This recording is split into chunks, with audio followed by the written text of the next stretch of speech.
ఒక అమాయకురాన్ని రక్షించడం కోసం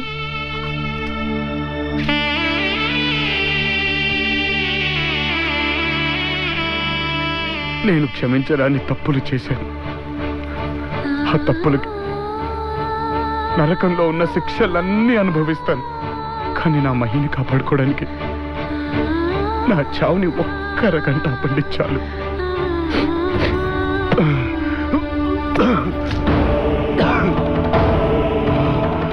మీరు కనికరించకపోయినా పిరికితనంతో ఇక్కడ కూర్చుని నా ప్రాణాలు కాపాడుకోను. మహిని రక్షించాలన్న నా సంకల్పమే నా ఆయుధం.